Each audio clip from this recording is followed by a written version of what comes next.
All right, so earlier yesterday, we did some quick work on the squat rack. We did just some deep pause, 225s.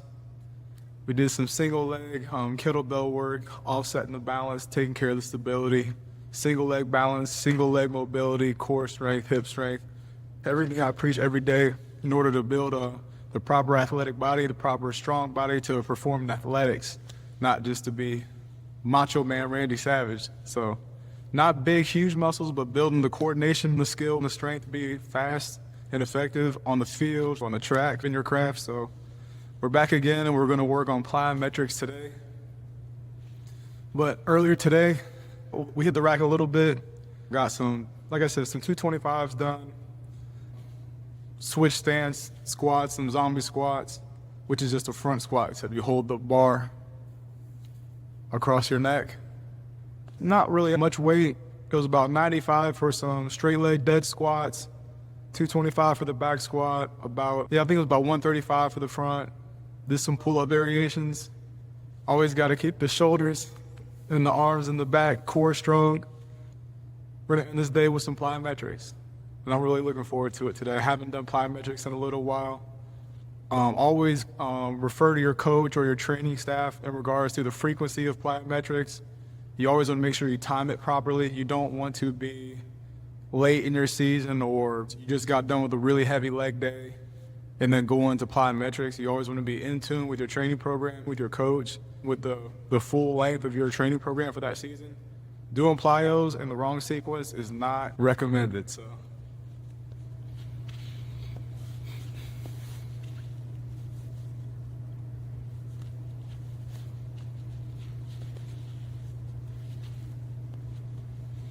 gotta throw the socks on. Don't wear your trainers outside the gym. Preserve your trainer. Come in with slides. Learn that from the ball players.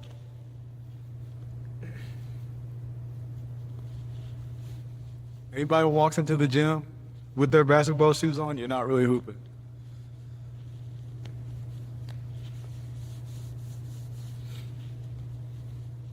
But you're gonna notice in these exercises that it's not about the amount of weight that we add all into these movements. When you're doing plyos, it's about the coordination, the deliberate application of force, letting your body explode and get to the right angles, applying force the right way. You can do it the right way, you can do it consistently without getting injured. You gotta make sure that the same intensity you have with your training and your willingness to go work out, that's only the first part. You gotta make sure you're deliberate and understand what the end goal is. So the end goal is to win a championship. In order to win a championship, you have to be healthy. And at the greater level, you gotta be able to do this consistently at a high level and be healthy. So do the movement right. Don't worry about a whole bunch of weight. Get the movement right, get it down to where you like the back of your hand. It's like second nature, and then start adding weight on. When you warm up, listen to your body. It'll tell you if you're ready for that movement or not. And this doesn't just apply to plyometrics, by the way. This is just training in general.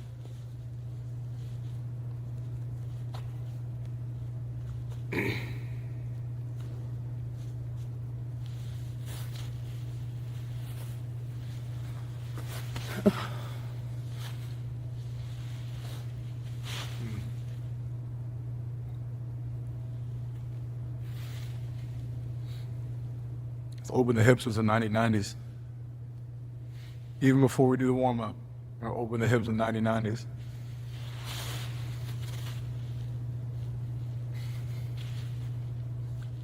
Try to keep your hands off the floor best you can.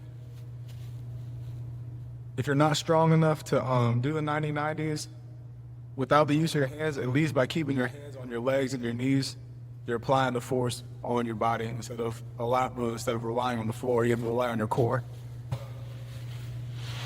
And 90-90 position, we're just gonna windshield wipe side to side. Keeping our chest tall. Good posture.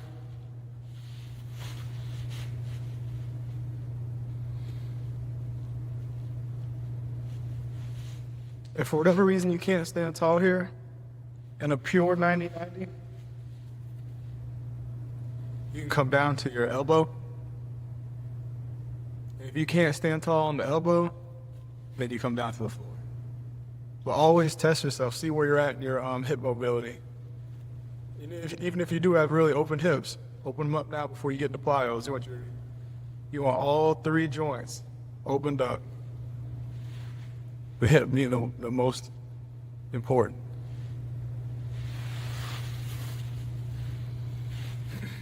But basically that's what we do to get started. 90-90 windshields.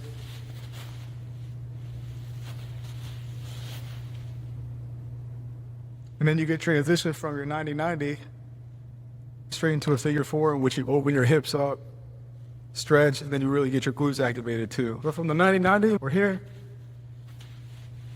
We get into the position, and then we rise onto our front leg. We rise into this knee, this shin, using our core, our glutes. No hands. And it's like a figure four position. My knee is right next to my foot. I'm using my glutes and my hips to rise. That really gets that. This is where you generate your power. In sprinting and athletics, it's your core, your hips. Single leg movement, single leg balance, core, hips. Transition, windshield wide, right to the other side. I haven't touched the ground yet. And when I do have my hand active, it's on my knees and my legs, really stretching and opening up. I'm gonna rise again onto my lead leg, my right leg. On my knee, shin, and we're gonna use core, glutes, open up the hips, get the core activated, test the core, range of motion, whole 9 yards. Let's rise. Knee right next to the foot. I'll do a forward motion too to show. Chest tall, driving through, high hips into this figure four. Hands. Here's how it would look from the front side. A windshield wipe over, boom. Even I'm lopsided to the left, still growing in my craft, but I'm tall. Hands. Rise. Foot. My knee. I can straighten up more if I need to.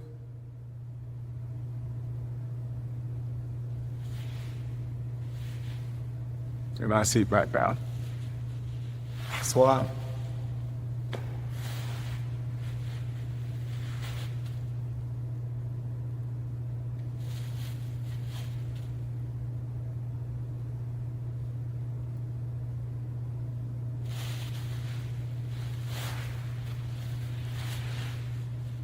That's the initial progressions of the hip opening exercise. Now we're gonna use this time to open up the hips and the hamstrings at the same time.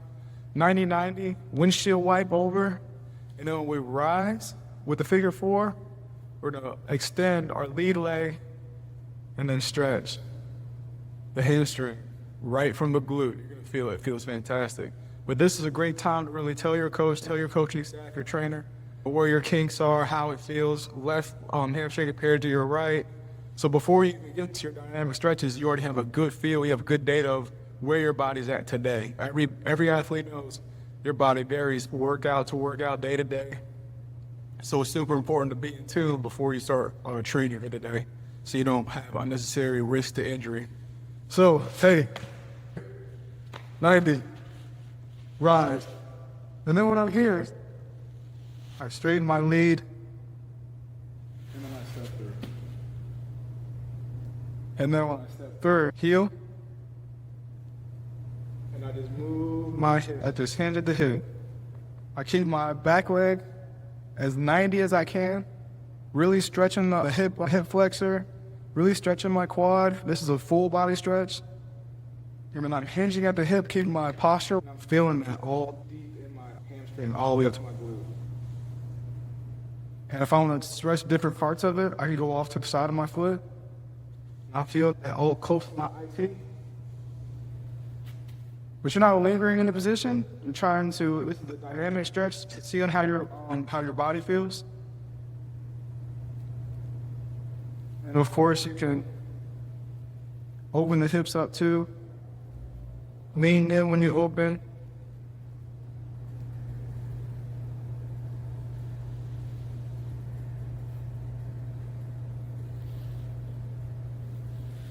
And then you step back and you land back into your cross leg or 90-90 position.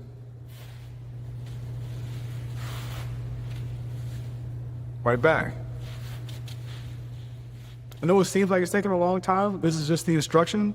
Normally when I do my hip opening routine, it takes me no more than a minute and a half. Take the time to strengthen your hips, increase your range of motion, and really bring that flexibility prior to doing any workout, but especially before doing plyometrics. Let's switch over to the other side and I'll show it one more time. And then from there, we'll get right into the shoulder activation, and then we'll move on straight to the drills. All right. Hey, 90-90, I'm still up tall, my chest is tall, posture's tall, back's tight, core's tight. Moving over, 90. Hips are open. I rise, figure 4, straight. Here. Heel, toes up, back leg, hip up. Stretching my back legs, quad, the hip flexor. This leg straight, heels up, toes up, posture strong, core is tight, hand to the hip.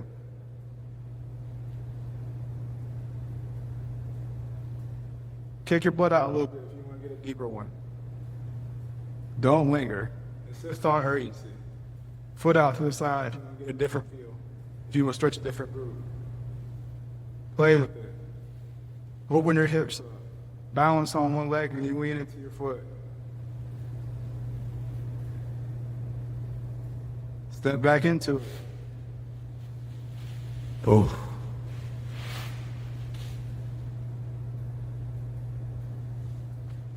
Last piece is simply the lunge where you open up your chest and your shoulders. Feels great, but same place. You walk through 90-90. 90-90 to the figure 4, rise on your hips, step out. When we step out, we're gonna lunge this time. And we're open up our shoulders. Here's how that would look. Remember the full progression? Yeah. 90, turn, straight, forward lunge. My right foot's forward, my left hand comes down. One position, open my chest. Really simple. Really simple, highly effective. It's very hard to do something at a high level consistently. It's all you need. No novelty, just what works.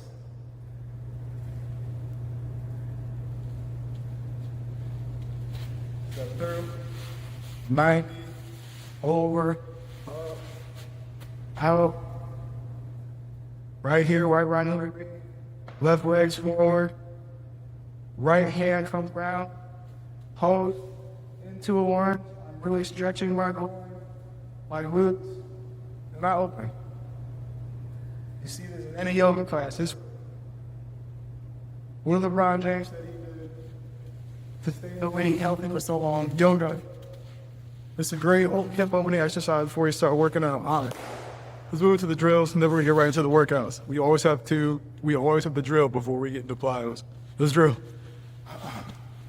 I definitely get asked a lot why I wear full winter gear inside.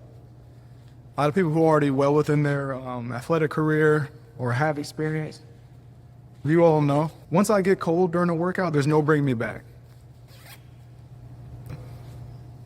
People should understand the reason why a lot of teams and coaches and organizations really invest in the warm-up gear that they have for their teams. Of course, a big piece of it is branding, but the other piece is the warm-up gear and the warm-up wear is important. So a lot of the brands that we know and love, they have a lot of great thermal gear or just like sweaters and things like that are great, and they're just as useful in a gym or a workout session as they are outside in the elements. So in my opinion, having a real good warm-up, a real good sweatsuit to keep you warm between exercises, between rest periods is fantastic, especially when you work out by yourself.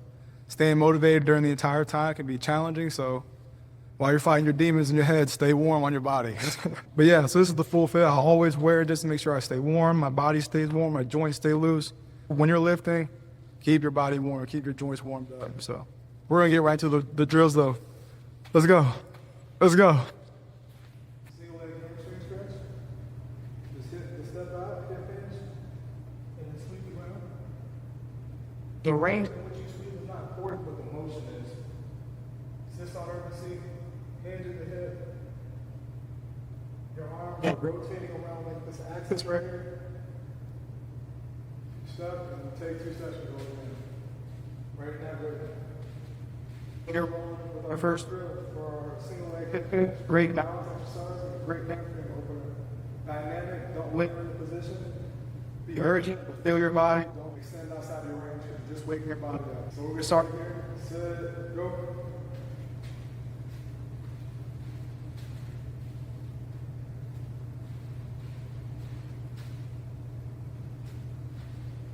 Thumbs up.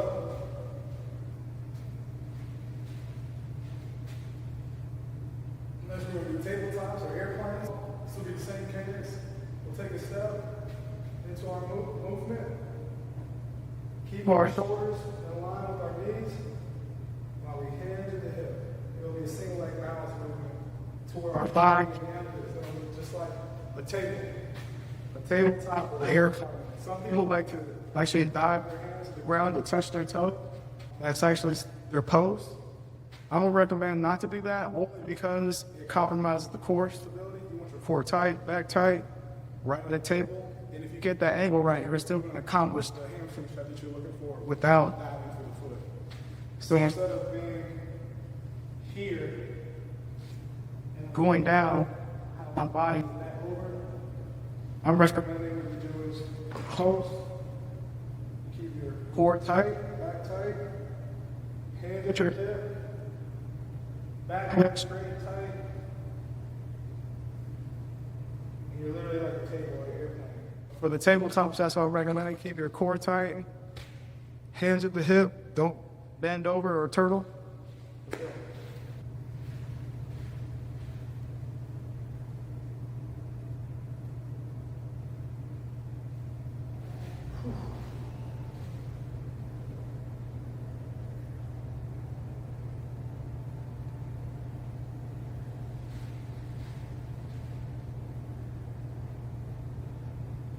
That back leg high. Don't release. Test your glutes, your hamstrings.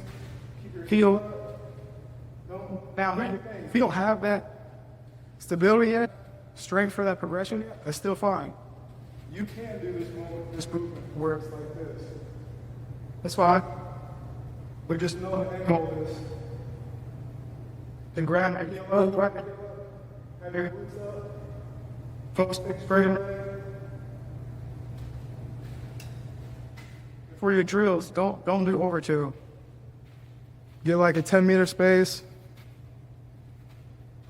Doesn't need to be anything insane. I made that mistake before. Over drilling will wipe you out. You're prepared. Let's just go for it. 35 toe touches. Some people like doing like the cheerleader kid, go there and get all the way up the top of the kick. I'm more of an advocate of a controlled movement, especially in the hamstrings, arms up. Even for the smallest movements, from the start of the workout, your core is going to be activated and involved in this. And just focus. Arms up, straight. When you do your toe touches, you take a step. Your toes stay up. When you swing your foot, you're straight on your hip, where it rotates. You bring your arms to touch here. So that your leg does not go too high, you're not always going in excessive range of motion. Let's foot fall and you step into the next movement again. Same rhythm. Step, go. Sit. Go.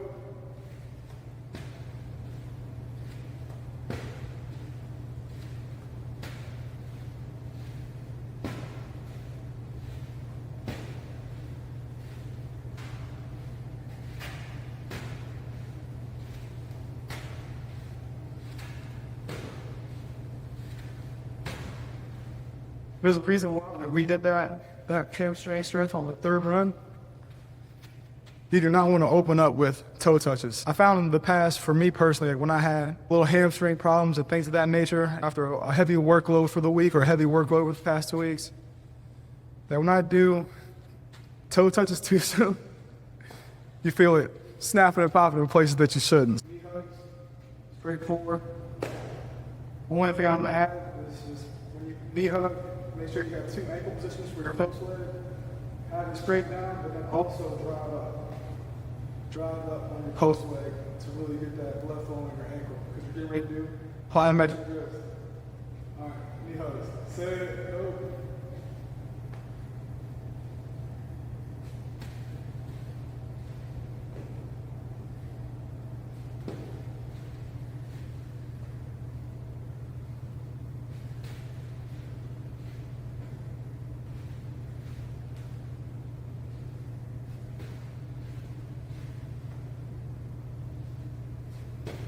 Strong feet, strong ankles, strong knees, strong hips.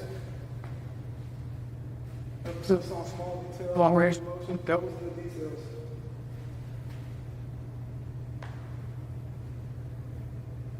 All right, let's stretch the front side of the body. Let's do our quad stretches. Work out my ass, your progression, your goal. This would be at 2 arms on 1 leg. So we have both arms behind your leg. I apologize, both arms behind your body.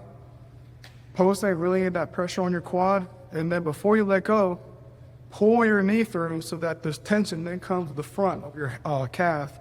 To start stretching your calf, the front of your ankle. It's a great full front side leg stretch. So let's do it, go.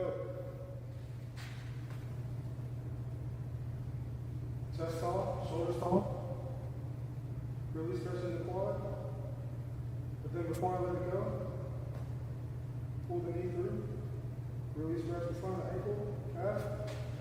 Big arm step. Another interval step, I should say. Head up, chin up. Shoulders down. Knee through.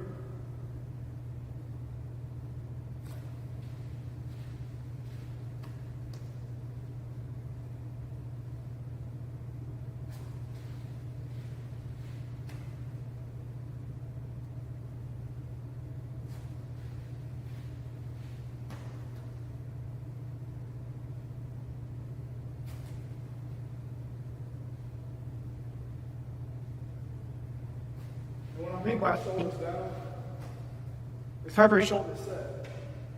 Because that dictates your elbow movement, your shoulder development. If all the movements you do, you're not considering your core, your shoulders are put in your core, you're missing opportunities to really develop the body. That athletic aesthetic, you can gain both by doing exercises properly. You got both the aesthetic and the effectiveness of the movement. By doing it right. Just keeping a good posture will build so many muscles you didn't realize.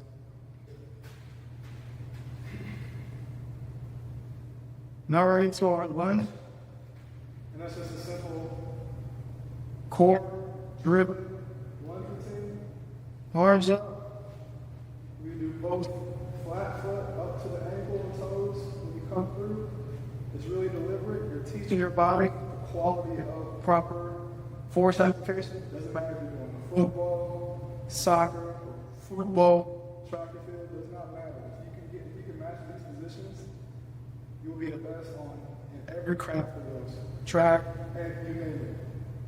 Your core driven knee movements, core driven force applications. You'll be at the same rhythm on your set, except you will, when you transition through your lunge, you're going to be on 1 leg through every transition. So once you lift your leg, you're on 1 leg all the way into the next rotation. That way you're really testing time under tension, quality of movement, core stability, balance, single leg strength and coordination. And when you land on your heel to really stress the dorsal flexing position and sprinting so that you can apply force properly. I'm gonna show you one movement, but I really want you guys to understand when I'm transitioning 1 leg through, I'm keeping my leg up the entire time on the rotation. I'm gonna overemphasize the knee lift just so I can build that core strength and get that driven in my head. But when I pull through, I'm gonna replicate my movement. That's my replication.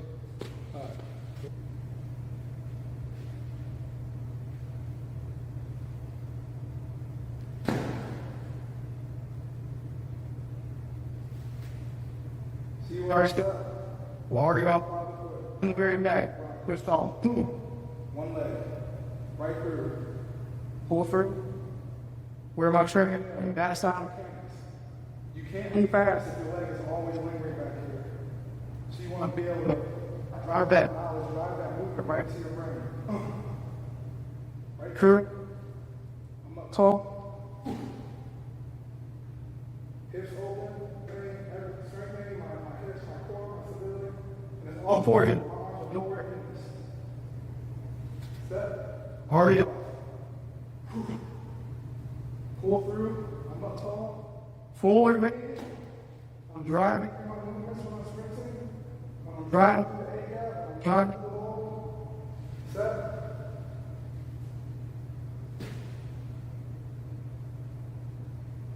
Push. Pull. Pull. Knees. Push. Pull. Up. Where do you feel the fatigue and pain in that movement? That's where it needs to go. Left leg, right leg. I always feel my deltoids when I do that movement. Let me know my shoulders need to get stronger. And when I shoulder stronger, I don't mean doing 225 on one of these machines. I'm talking over 400 meters, over 200 meters, over 4 quarters of a game, over 90 minutes of play. Strong. Not trying to be macho man ring savage, trying to be a high performer athlete. Consistently. Without Lunges teaches so many great aspects of sports that you need. You have to master this movement.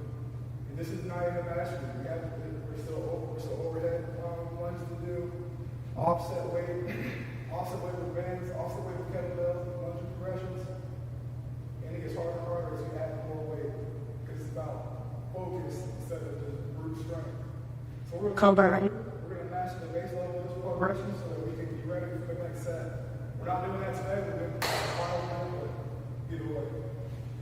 Set, go. Knee toe, drive through my toes. Toes high, when I pull through, push, pull, toes high, I'm sprinting. Front side mechanics. Back side mechanics. Front side mechanics.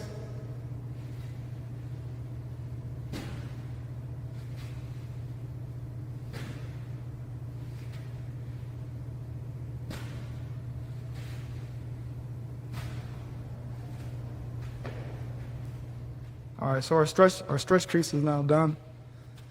Good warm up, good job making it at this point. Now let's get into our actual drills. Ace is a walking kind of.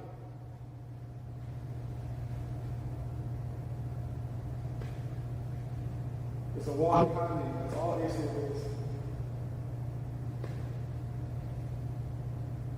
Don't overcomplicate it for yourself. Remember what we talked about previously? Hands. Make it easy. Don't try to make it a production. Cheek to cheek. Shoulders, elbows, not hands and chin, or hand off more. Cheek to cheek. Oh, there's a lot of force here, but it looks simple. Rotates on your shoulder. Cheek. Thumb close to your shin. Stay tight. But when you do your ace, it's a walking here, cheek to cheek, toes up, balancing on one leg, and then it's a beep.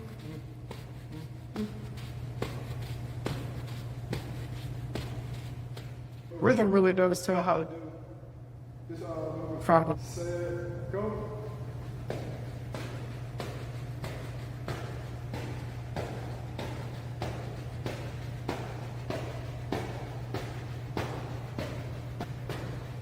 As long as you put your leg in the right position, This big, strong women will move your body. All you need to do is get your leg in the right position.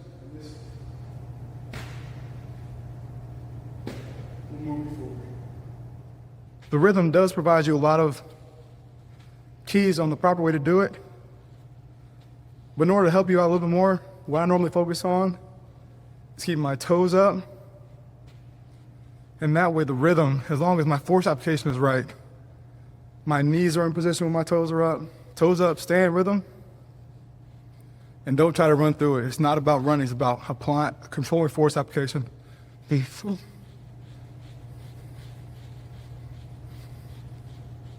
For a B-skip, the rhythm is different.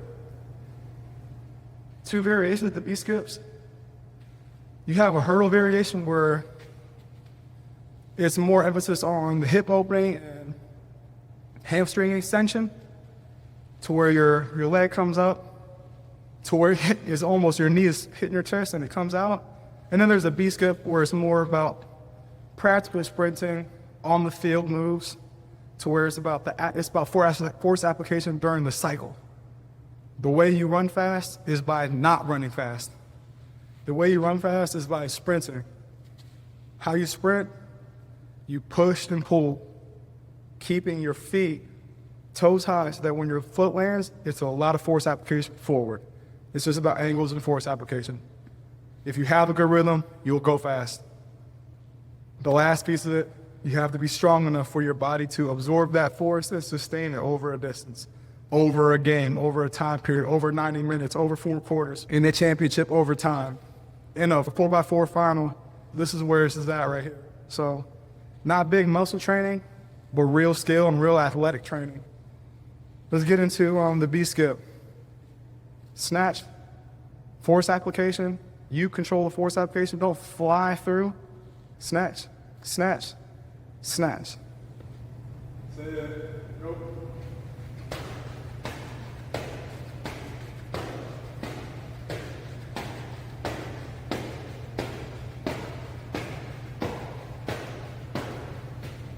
That's the traditional B-skip.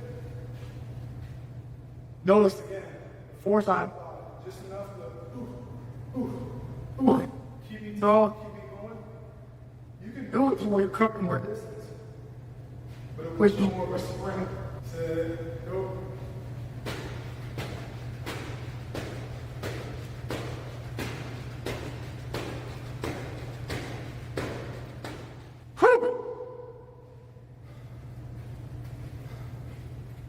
Serious. C'est fatigué.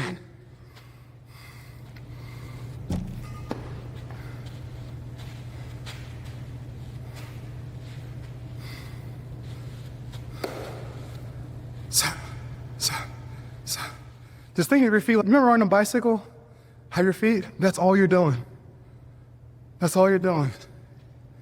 And your feet are 2 points on that wheel. You get to rolling and flying. Now I want to let you guys know for the players that are going to take this and apply it to their on-field craft. We're talking about, when we get into plyos, we're talking about explosiveness, so you're definitely going to need it regardless. But when I'm talking about these drills right here, this is for when you're in your open field. This is not agility training. This is you broke out, you did your 1-2, you're running down the left wing. Now you need open speed. This is that open speed. You made your cut, you broke out your 8 yards, you're past the second level, it's you in the safety. This is open speed. Last 100 meters, 200-meter dash. This is top speed. This is the flight phase. But that's why I just want to stress that. I don't want you guys to do these movements in the red zone or within 5 to 8 yards. If you're in a triangle position, you gotta make sure you switch it on and off. All right, let's do the other variation. Sit, go.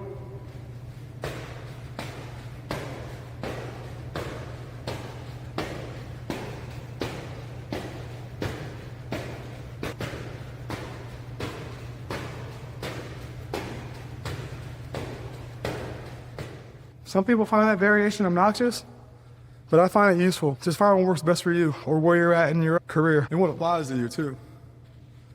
I do want to say, one of the best things about these progressions as is that it shows, regardless of what drill you're doing, it starts at your core, and as long as you have your core strong enough for your leg to be in the right positions, your foot is going to fall in the same position, apply force in the same position, and move you forward in the same manner. You know, on the second B-skip progression where my knee came up and out, it was still toes striking the track, toes striking the ground. A-skip, still striking. So it doesn't matter how you do it. We're gonna do another one too, but it doesn't matter how you do this every single time. It is, you're applying force with your arms. You have so much power, force generation with this movement here. And it changes on how aggressive you want to be. From here, this right here will have you moving. And then the foot action. So let's get into the C. Just pull your leg off to the right with the A-skip. Bro.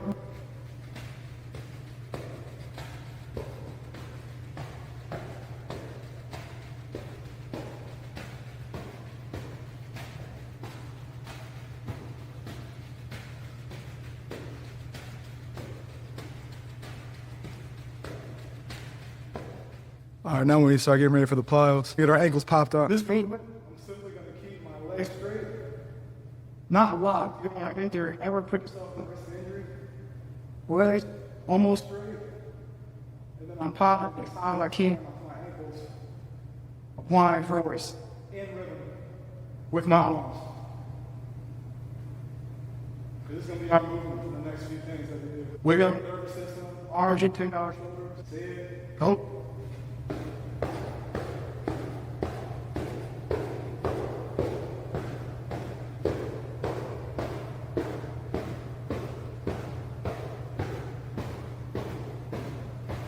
Same thing on the side. Same action.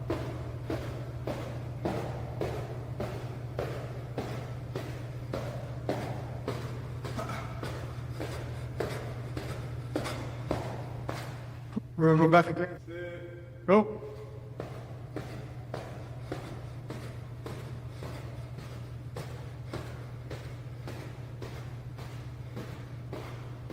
Same way. I'm not gonna have my off forward leg too loud. So we're done. It's still the same movement. Left leg, single leg, forward, sit, go.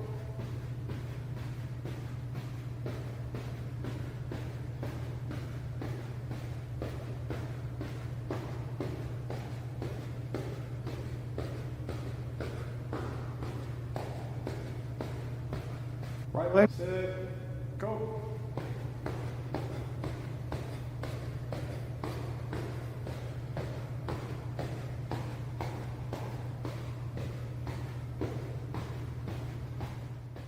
We got bounding karaoke and then we're getting the plyos.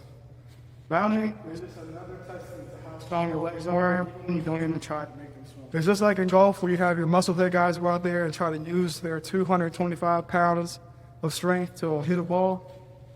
It's the same thing. Your leg, if it's in the right positions, in the right rhythm, it will apply so much force without you even thinking about it. You just have to get it in the right position and burn that muscle movement to your head. This is the bound. Your foot is straight, toes up. When it falls, your strong leg that you build falls to the ground underneath your core, your center of gravity, and it pushes you forward.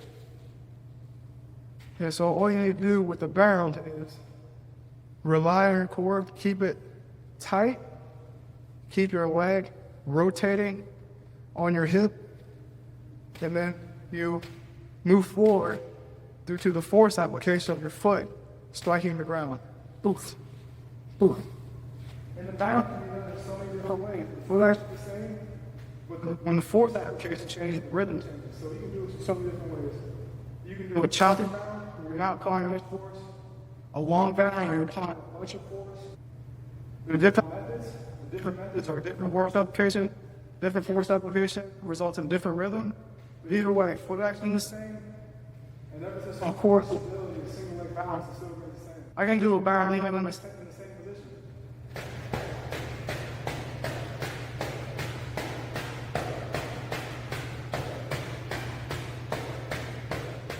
No compound yourself. It's it. You know, it's for the back and forth. Or puck.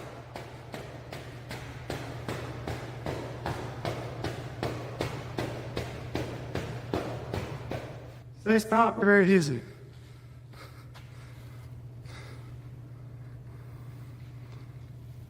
Simple, but what you'll find is that repeated simple movement of leg swinging and then applying force on your body. That force here, you have to be able to sustain that here when you're driving. That's when we talk about doing the drills, arms are up. Because if you can even push your body beyond what your body is going to demand during the competition, you're going to have your arms to competition. You're going to have your arms to balance. But if you don't have your arms and when you train, like when you do your drills, your core gets so strong that you're able to be even more effective. But you're going to notice when you're doing these drills, still everything. It starts and stops at what you can handle here. Shoulders down to your knees. That's what you're going to consider your core for this anyway. You apply that pressure. It's underneath your center of gravity. It's absorbed to the ground, but then you're pushing your body forward. You have to sustain that. Just like a plane was built out of tissue paper. It will fall out of the sky. You have to have a strong material build for your body to be fast. At 4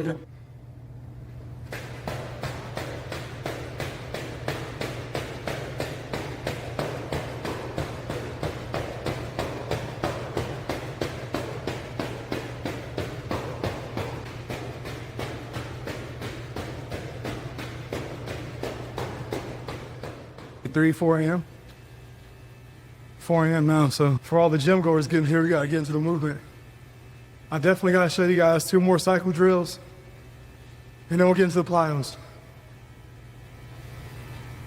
Call this like some coaches call it butt kick.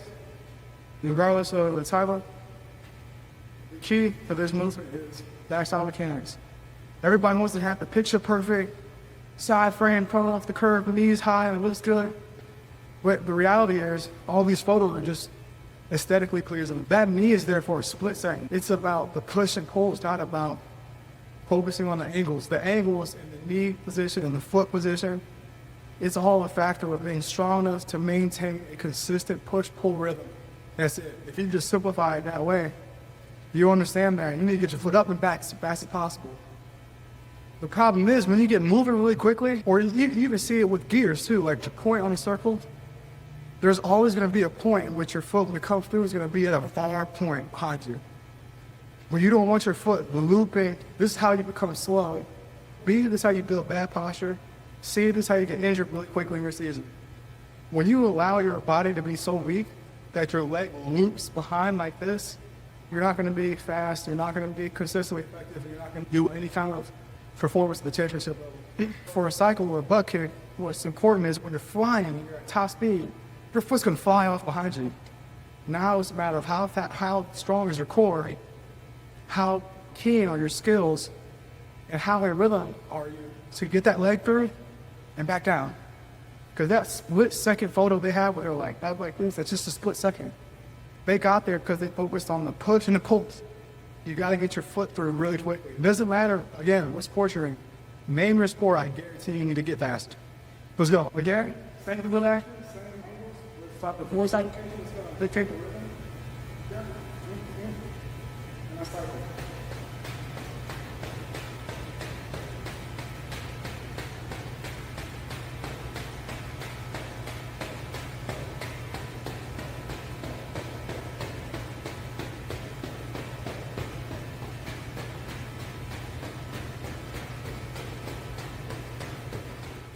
There's one more. You can get even more technical, more in tune with your body, build more familiarity with the rhythm by doing bounds and cycles at the same time. You do that just to reinforce in your muscle memory and to reinforce in your body. It's not always about your angle, but in the end, the reason why you want the angles is because of foot placement. The reason why you want good foot placement is because of force application. Stop making this hard. Make it easy. Push, pull, and get rhythm.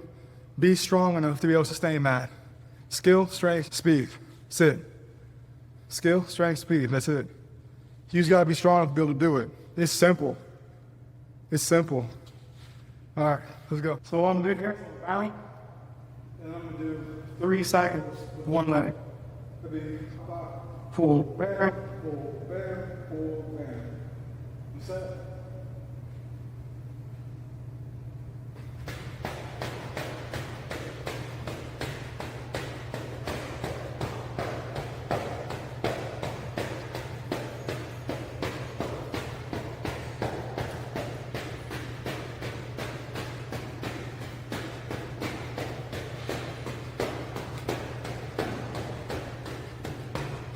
First things first, before you get into your plyos, what you really want to make sure of is that you work your quad, knees, get your glutes still activated on a single leg stability level. So here to grab a kettlebell, just do some entry level hip knee focus, just getting that blood flow to the knee, teaching the right positions.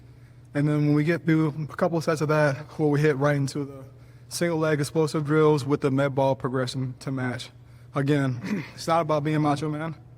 It's about being ready for high competitive athletics, which means skill, strength, balance. So this is what we need to do right here. In order to be strong, you need to be explosive on one leg specifically. Think of everything you do in your sport and your craft. You're rarely on 2 legs. It's almost exclusively one leg movement. Driving to the rim for a layup, going for a dunk, trying to beat the cornerback off of your route in your first 5 yards, name it. You have to be explosive. You have to be strong with your hips and your core to absorb those kind of movements, that energy, change directions quickly. So let's get into some knee strengthening routines. Let's grab a kettlebell, probably like a 20 or something. Take a seat, extend the leg, toes up. That's how far you should put your block. Angle block. Even if you don't have it, this still would be a good movement.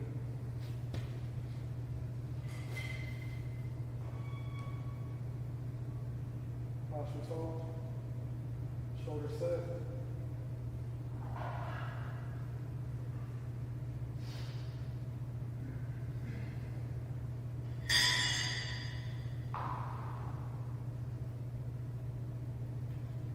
Lean forward, one more knee, same side.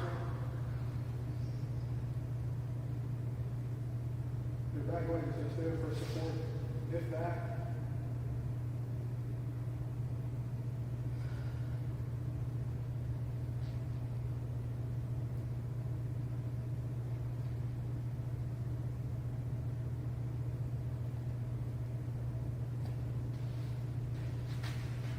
Like I said, I'm just warming it up. I do these exercises all the time, so I'm not really too worried about doing those to exhaustion. Understand what your goals are for a workout, so you don't get lost in translation. Be deliberate. We're doing plyos today. We do hip, knee, leg movements all the time. Just gotta switch focus. Believe in the progress you already made. Now we're gonna just switch legs. If we already get some overhead in, then we're gonna switch legs at the same.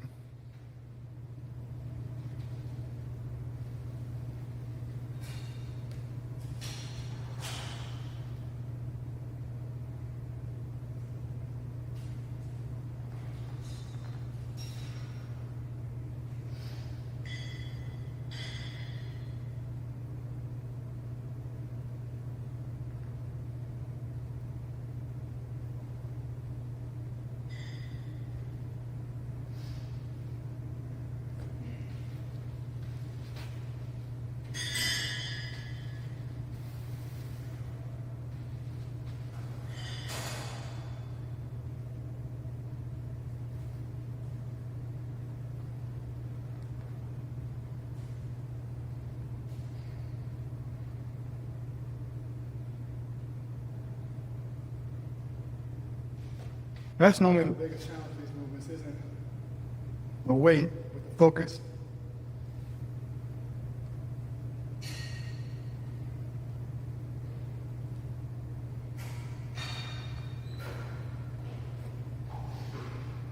Overhead next. Tell me in the comments what your favorite drinks are for the gym. I used to do that beetroot juice. That was good.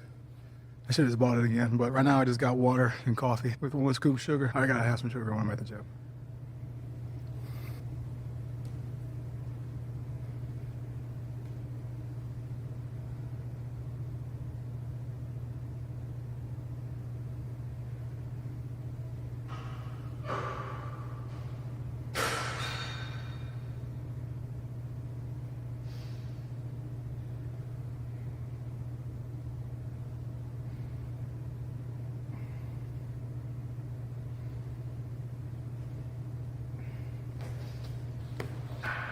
Only 2 we're gonna use.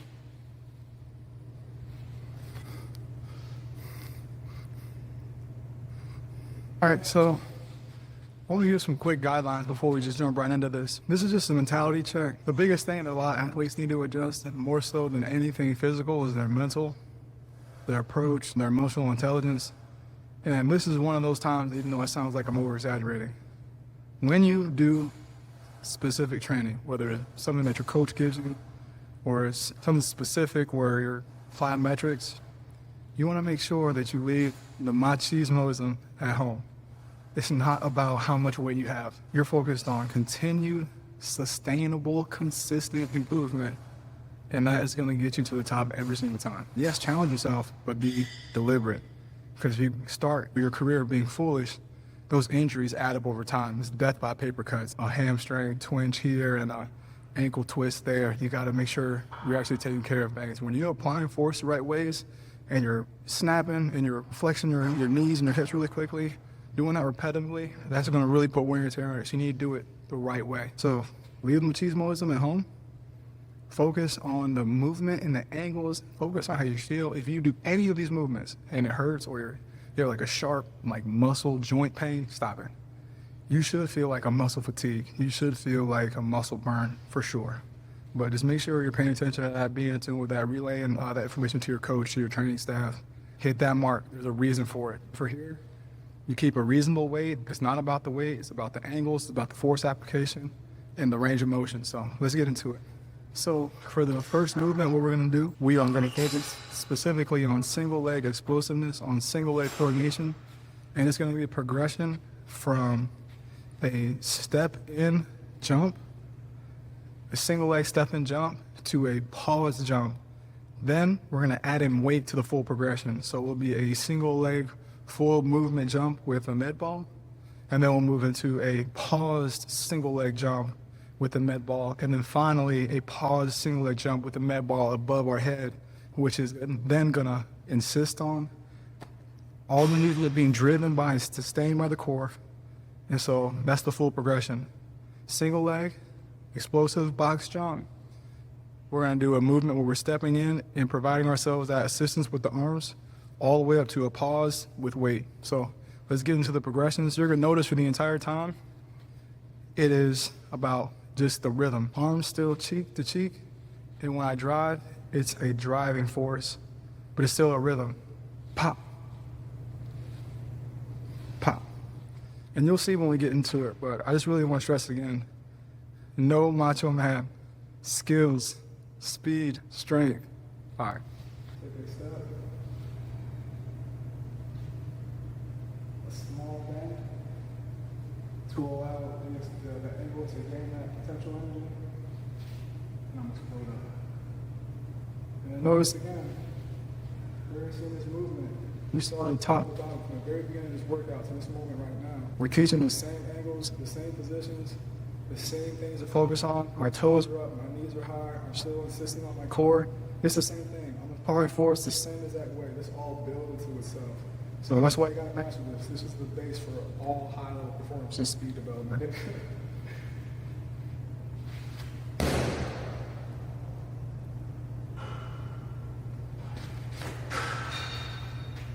You notice here, and then I have to have the backside mechanics to pull my leg through to get it up high. So it covers all the details of what you need. Here and there, I step. Was, how many of you have seen the very base level of this movement? Where you have a dumbbell or a kettlebell, and you step and you drop. That's what that is. This is just the next level. Just like how it's on the A skip, there's a walking high knee. This single leg explosiveness is like a skip version of the step ropes. Except you're teaching yourself how to be explosive. Again, it's the one step.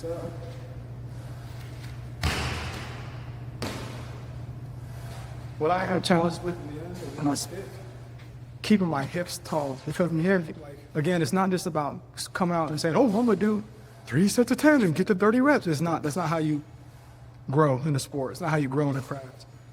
It's about having as much time as you can, feeling your body, feeling how you perform in certain situations, where your weaknesses are.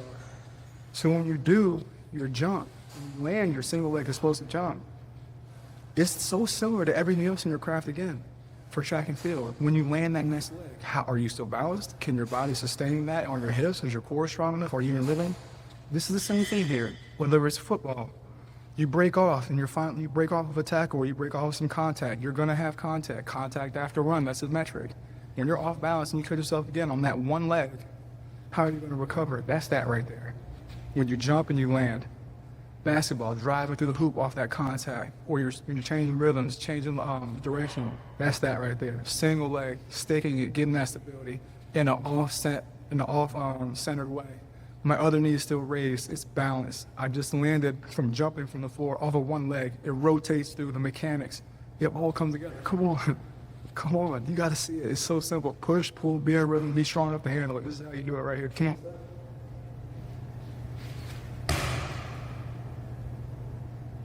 All the way up to the toes. That was a good rep.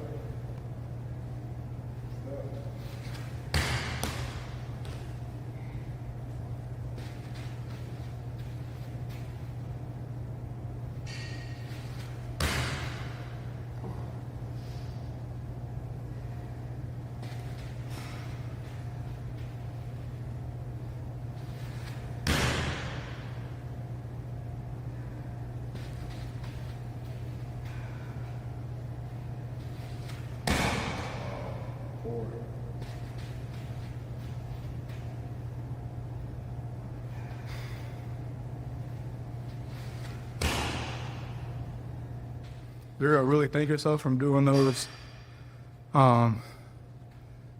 single leg kettlebell lifts before that, because you're gonna find when you do a lot of plyos, your knee snap, pow.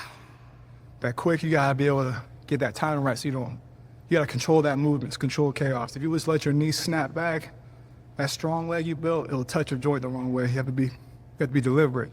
It may just look like it from the top level, but there's more to it. Step, cheek, knee through. This is the driving force, and then backside mechanics, pull through. Same thing.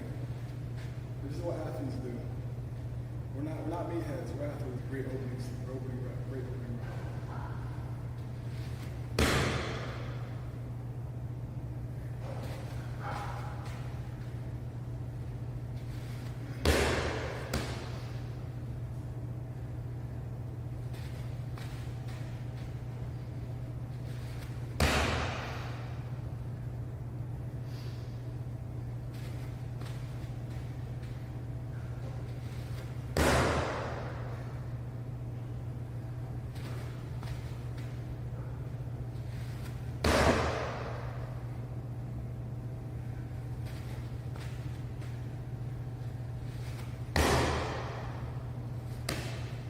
Oh, last one. Come on. Perfect.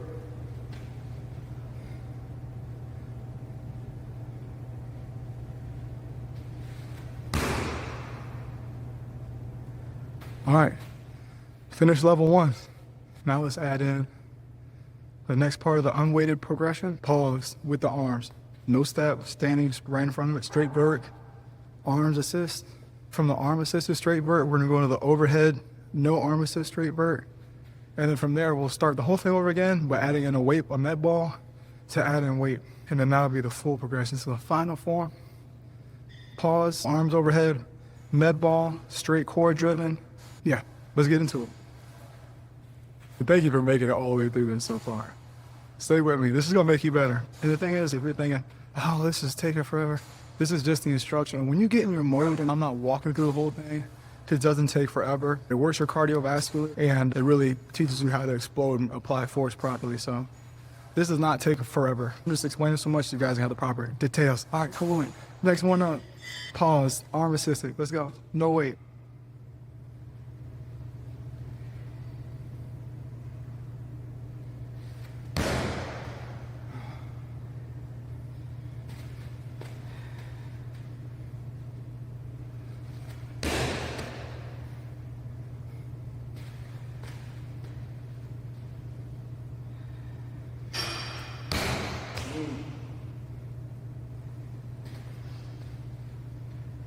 rotate faster.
Final no weight progression, arms overhead, knee up, already in the sprint position. This is gonna see how much you can really generate.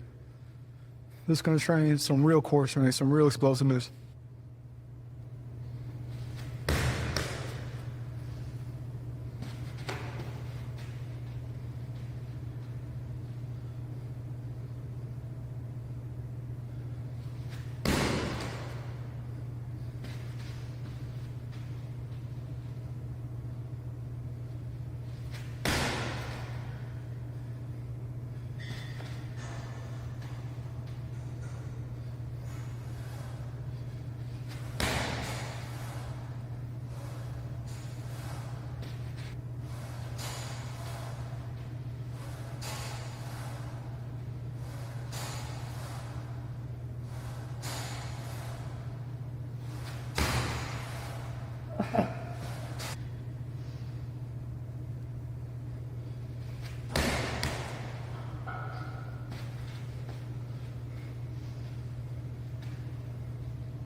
This is the burn it feels like your legs dying. But my joints feel good. I feel the blood flowing through it. Vamos.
You let my body clear it. I need to try that again.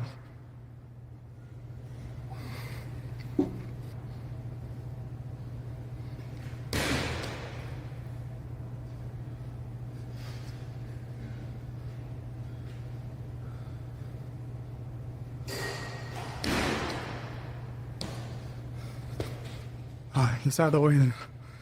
I don't wait, come on.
I'll say it again. I'm gonna use 14s just for a couple reps, but I just want to do is just show you guys it's still the same emphasis even when you increase weight.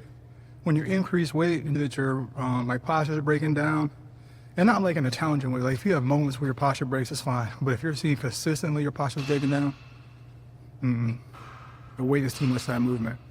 So if it's challenging, that's fine. If you're seeing moments where you have to get your composure, you have to get your focus back, that's fine. But if you're seeing consistent, like you just can't get it set without getting out of position and forcing it, you gotta stop. That's how you get hurt. You may get the short-term gain for in that moment or for the ego for that day. But over a sustained period of time, if you're teaching your body these movements, by the time you're really seasoned, you're gonna be really setting yourself up for failure. So longevity, the second you get hurt, take months off of your progression. So you'd rather get sustained improvement, not trying to go for big jumps. Come on.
Need to rotate through. Bad backside mechanics.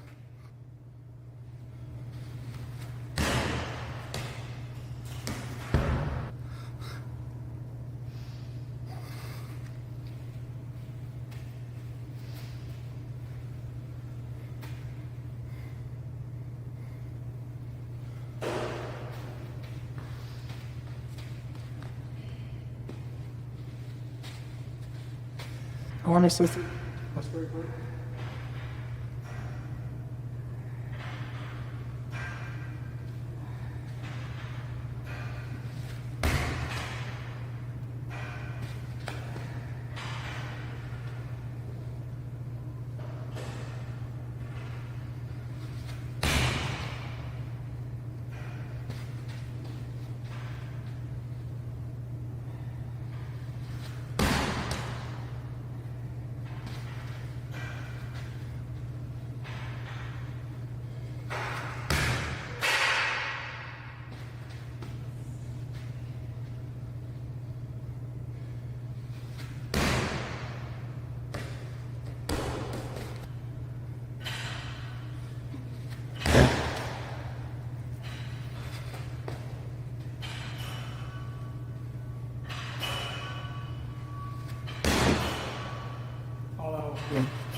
Ah.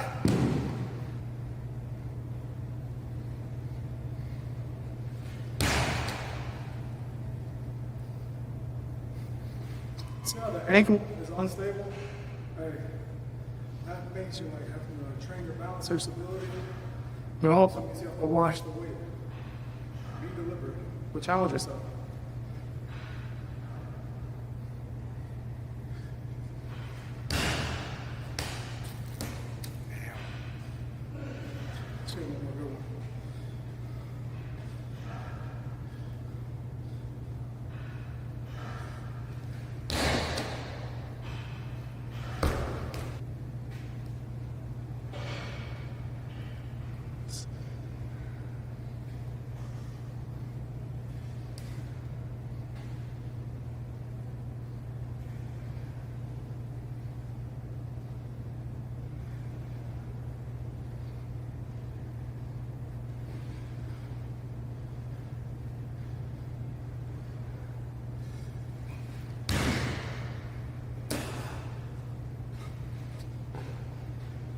Explosive back landing.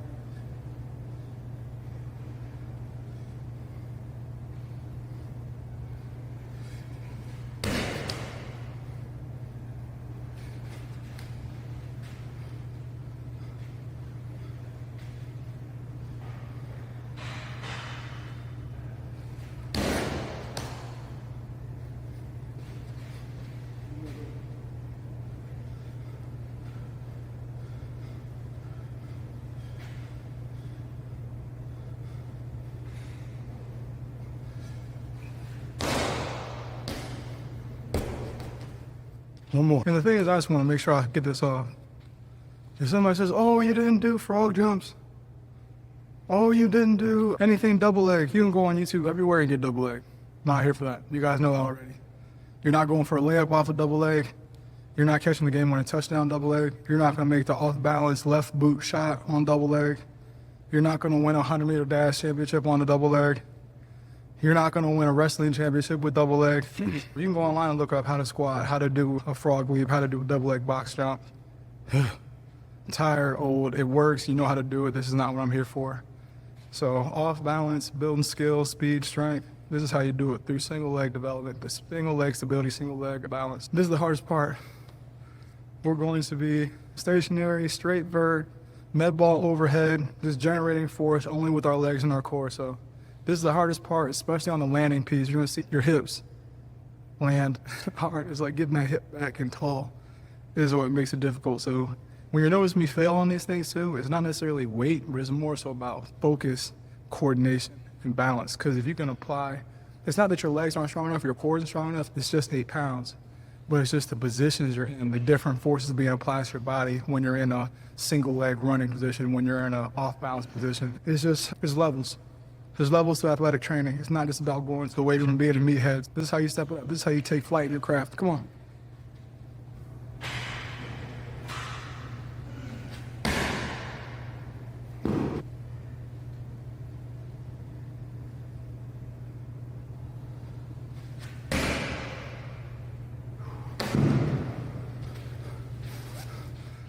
I'm gonna jeopardize the sweatsuit just so I can show you guys the focus on core stability and how much force is being protected here.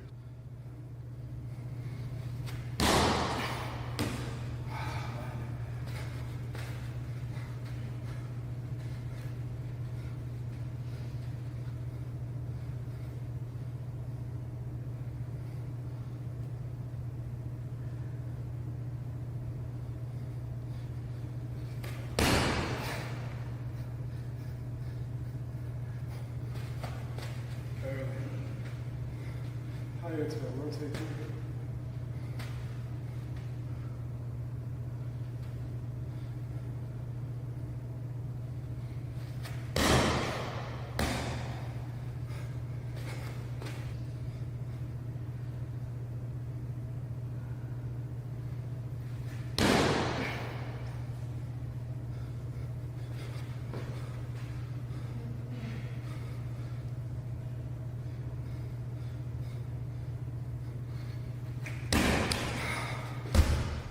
You do something like that, that's when you stop. That's when you know your body's getting too tired.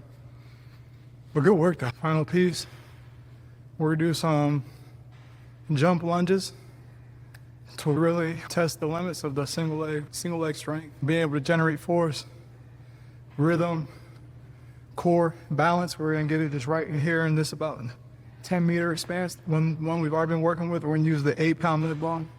And mind you, again, I'm like 163, 165. If you guys are doing these movements, you're saying 8's not enough, so 14's not enough.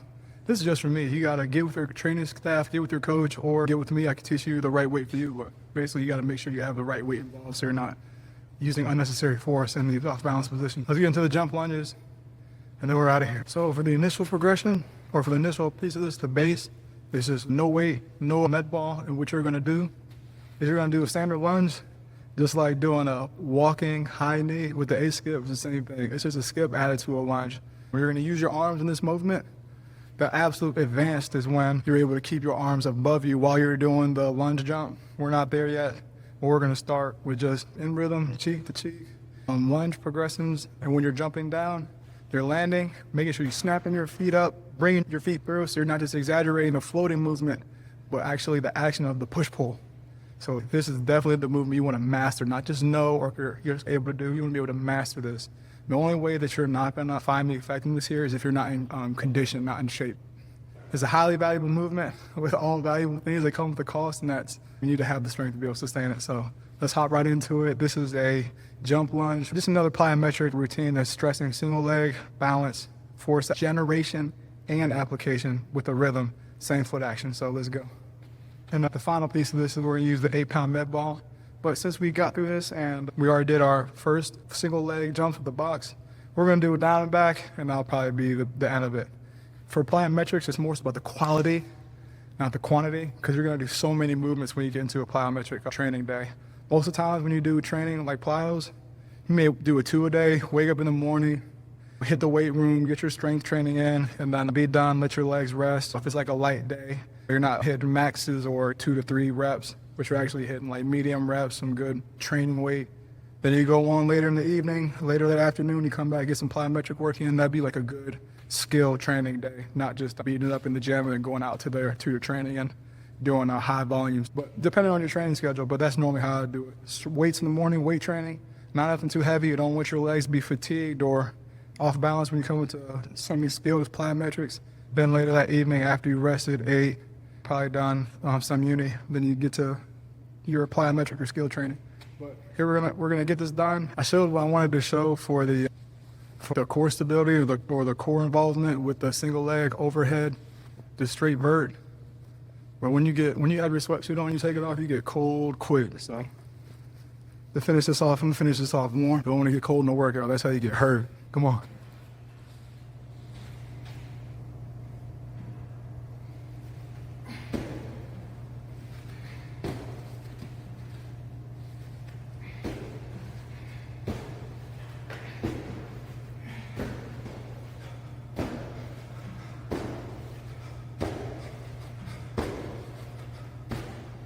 We're doing that first next time.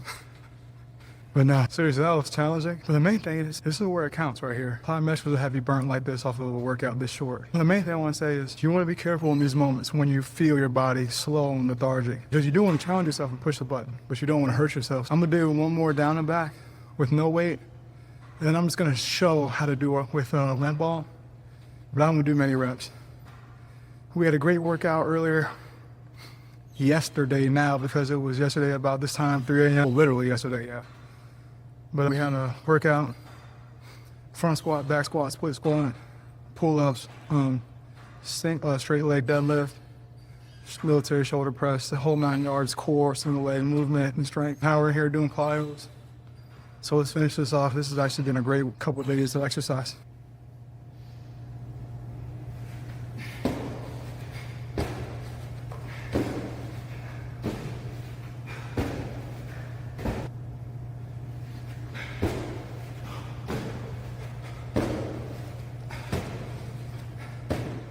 We'll do just a few reps with a med ball.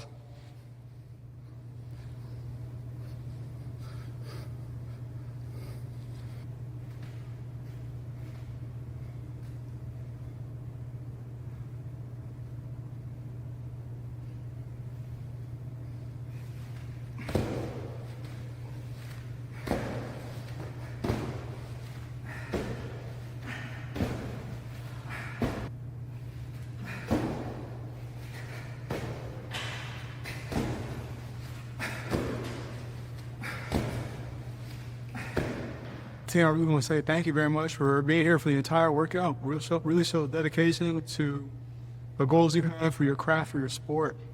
The biggest improvements going to come with a change in mentality, not a change in your physical routine for the most part. It starts with the roots before you flower. Biggest point to make or point to focus on, when you do your training, when you switch and you start thinking day one, you start thinking championships, you start thinking high level competition, you gotta understand everybody's fast, everybody's strong, but the skill is what varies for the most part. Being able to perform in high tension situations, perform at the championship level, where you're gonna be off balance, where the margin for error is slim. It's super important to be able to perform when you're off balance on one leg, through sustained repetitions over 90 minutes, through overtime, through 4 quarters of work, through 400 meters, through 4x4s, through relays, through 100s and 200s. So this is really important. This is where you really build the next level. This is where you're really able to sustain true flight. This is where you're able to really sustain true top speed, endurance, speed maintenance. Master these workouts. Step into the flight phase of your career. Step into the flight phase of your craft. But great work today. Really appreciate you guys spending the time with me. And I say to end it, leave machismo-ism at home. Focus on improvement, sustained improvement, quality, time under tension, range of motion, flexibility. Don't just beat the workout. Master the workout, but you're able to very easily. It should be straight muscle memory. And the main reason that I keep stressing that over and over again, not just for sustainability, not just for health and continued progression, but when you really take the time to do the quality of the movement right, you're able to just go on autopilot. You have to have the autopilot to really get in your bag in your game, especially at the highest level of competition. If you're trying to focus on staying balanced and things like that, you already lost. That's just blocking and tackling. You have to be way past just trying to stay balanced and be in condition. So, yeah.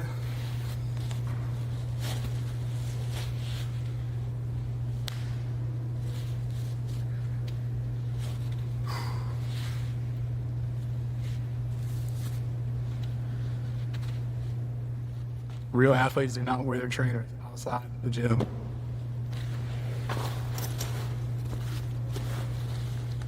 Put your trainers away.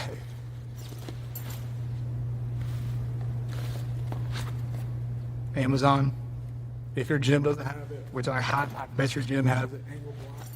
Angle block is just so you can get the ATG, knees over his toes.